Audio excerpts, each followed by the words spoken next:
ప్రపంచం అందరి మీద పెనాల్టీలేసి అమెరికా వాళ్ళ జీవితాలతో చెలగాటమాడబోతున్నాడు ట్రంప్.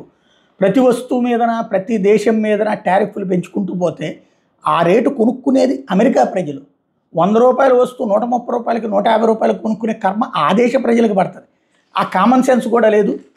కథ నడిపిస్తూ వస్తున్నాడు. తాజాగా యూరోపియన్ యూనియన్ మెక్సికో దేశాల ఉత్పత్తుల మీద కూడా EU దేశాలు, మెక్సికో దేశాలు ఈ రెండింటి మీద కూడా 30% టారిఫ్లు విధిస్తూ నిర్ణయం తీసుకున్నాడు. ఆగస్టు 1వ తేదీ నుంచి ఈ సుంకాలు అమల్లోకి వస్తాయని ప్రకటించాడు ట్రంప్. ఏదైతే సుంకాల మీద ఆయా దేశాలకు రాసిన లేఖలను సోషల్ మీడియాలో శనివారం పోస్ట్ చేశారు.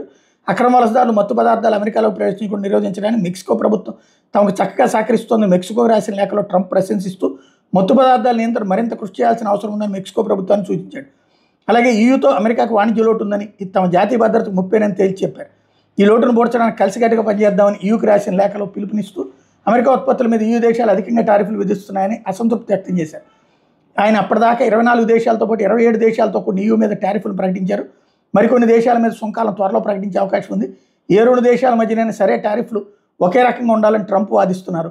ఒక దేశం నుంచి వచ్చే ఉత్పత్తులపై అధికంగా సుంకాలు వసూలు చేస్తూ అదే దేశానికి ఎగుమతి అయ్యే మన ఉత్పత్తుల మీద సుంకాలు తక్కువగా ఉండాలని కోరుకోవడం న్యాయం కాదని చెప్తున్నాడు.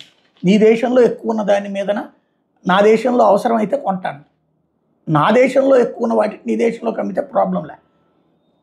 అలా కాకుండా నా దేశంలో తక్కువ ఉన్న వాటిని నీ దేశానికి పంపించేటప్పుడు కూడా ఎక్కువ పన్నులు వేస్తానంటే ఎట్లాగా? నష్టపోయేది నీ దేశంలో లోటు ఏవైతే ఉంటాయో వాటిని తక్కువ రేటుకి తెప్పించుకునే బాధ్యత నీది. అది రాజధర్మం. రాజధర్మం తప్పితే నాశనం అయ్యేది అమెరికా.